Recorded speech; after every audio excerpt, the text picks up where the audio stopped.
बिस्मिल्लाहिर्रहमानिर्रहीम। अच्छा, ये हमारे पास क्रॉनिक इफेक्ट्स ऑफ अल्कोहल के हैं सीवीएस के ऊपर। इसके अंदर इसने 4 इफेक्ट्स बताए हुए हैं और ये 4 इफेक्ट्स उनसे ना मतलब काफ़ी ऑब्वियस है बात याद रखने के लिए कि हार्ट मायोकार्डियल इन्फार्क्शन उसको ध्यान में रखना है। उसके बाद ध्यान में रखना है एरिथमियाज, हार्ट फेलियर और हाइपरटेंशन। ये 4 बड़े बड़े मसले हैं सीवीएस के, ठीक है। उसी हिसाब से बात होगी। अच्छा, जो हार्ट के ऊपर हार्ट फेलियर के अंदर इफेक्ट आएगा उसमें डायलेटेड कार्डियोमायोपैथी आएगी।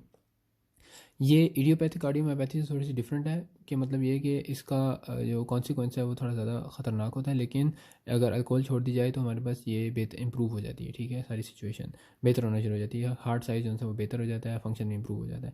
अच्छा, कार्डियोमायोपैथी जो डायलेटेड होती है ना उसके अंदर 2-3 चीज़ें पक्की होती हैं जो हर किस्म की डायलेटेड कार्डियोमायोपैथी में होगी।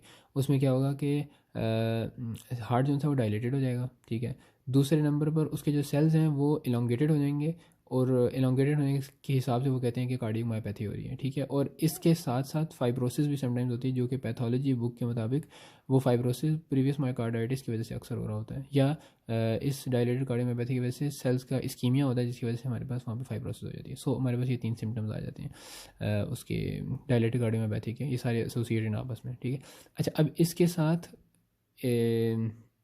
जो हमारे पास कार्डियोमायोपैथी जो ये हो रही है इसके अंदर अल्कोहल का कैसे किरदार आया है, तो उसकी मुख्तलिफ वजूहत हैं। उसको मैंने तरतीब इस तरह से दी है। ऐसे सोचा है कि डायलेटेड कार्डियोमायोपैथी मैंने करानी है ना, तो मैं ऐसे सोचूंगा ठीक है, हार्ट जो है ना वो डायलेटेड होगा तो उसकी जो मेम्ब्रेन्स होंगी वो डिसरप्ट हो रही होंगी, तो इसने कहा है कार्डियक मेम्ब्रेन डिसरप्शन, ठीक है।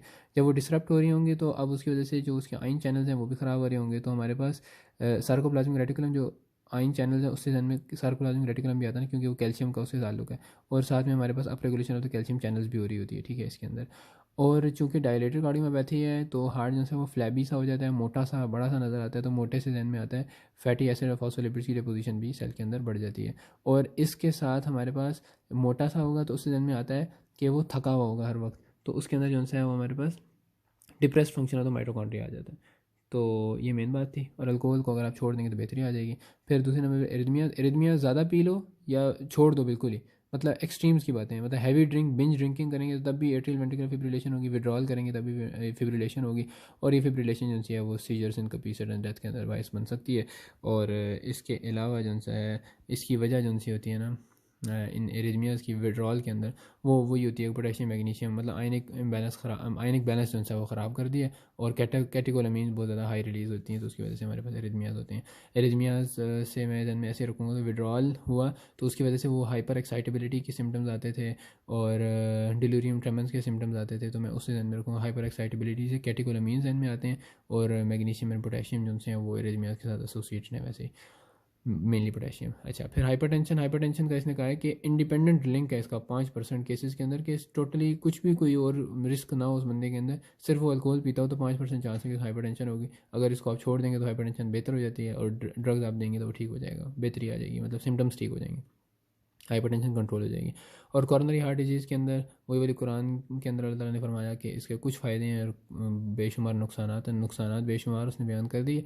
और यहाँ पर एक फ़ायदा यहाँ पर अभी तक डिस्कवर हुआ है, स्टिल 100% प्रूवन नहीं है लेकिन स्टिल है, कि कॉरोनरी हार्ट डिजीज़ में प्रोटेक्टिव है, इस तरह से कि एचडीएल का लेवल बढ़ा देता है और वो जो एथेरोस्क्लेरोसिस को प्रिवेंट कर रहा होता है। साथ में हमारे पास जो एंटी कोएगुलेंट प्रोटीन्स होती हैं जो कि बॉडी में प्रोड्यूस हो जाती है, टिश्यू प्लाज्मिनोजन एक्टिवेटर उसको प्रोड्यूस कर रहा होता है, तो हमारे पास क्लॉटिंग भी अवॉइड हो जाती है, तो हमारे पास थ्रोम्बोसिस के इफेक्ट्स जो हैं वो भी खत्म हो जाते हैं, तो उसकी वजह से स्ट्रोक का चांस भी कम हो जाता है, इस्केमिक हार्ट डिजीज़ का चांस भी कम हो जाता है, और पेरिफेरल आर्टेरियल डिजीज़ का चांस भी कम हो जाता है। और इसके अंदर जो वाइन दी जाती है उसमें एंटीऑक्सीडेंट्स डाले जाते हैं ताकि वो ख़राब ना हो मेरे ख्याल से, तो उसकी वजह से भी एथेरोस्क्लेरोसिस की बचत हो सकती है। तो ये हमारे पास है, लेकिन स्टिल अभी मजीद इस पर रिसर्च ज़रूरी है ताकि प्रूव किया जा सके कि ऐसा फ़ायदेमंद है भी कि नहीं है। ऐसे याद रहेगा कि कॉरोनरी हार्ट डिजीज़ के अंदर अल्कोहल प्रोटेक्टिव है, तो मैं ऐसे सोचूंगा कि अल्कोहल जो कॉरोनरी हार्ट डिजीज़ है उसमें मेन वजह क्या होती है प्रॉब्लम की, उसमें एथेरोस्क्लेरोसिस पहले नंबर की प्रॉब्लम होती है, और एथेरोस्क्लेरोसिस के साथ ऑक्सीडेशन रिएक्शंस का काफ़ी किरदार होता है, तो उसमें एंटीऑक्सीडेंट्स का किरदार आ गया कि अल्कोहल की वजह से एंटीऑक्सीडेंट्स होते हैं उस अल्कोहल के अंदर जो कि हम बोतलों में हासिल कर रहे होते हैं। और उसमें हमारे पास एल का लेवल बढ़ा हुआ होता है, तो यहाँ पे एच का लेवल बढ़ा हुआ होगा, तो उस हिसाब से ये लिंक हो जाता है। तो मेरे ख्याल से बस ये इतना ही है। चीज़ ये भी साथ में कि एरिथमियाज़ है ना, तो एरिथमियाज़ उनसे ये हाइपर एक्टिविटी है हार्ट की, बट बहुत तेज़ तेज़ उसमें करंट चल रहा है, तो तेज़ करंट से मैं एसोसिएट कर सकता हूँ कि मैं हैवी ड्रिंकिंग या एकदम से चीज़ रोक देना यानी अल्कोहल विड्रॉल कर लेना, ये एकदम से बहुत सारी पी लेना, दोनों जो सी है वो एक्सट्रीम्स हैं। एरिथमियाज भी बड़ी एक्सट्रीम लेवल की बात होती है, तो हमारे पास इनका आपस में एसोसिएशन है।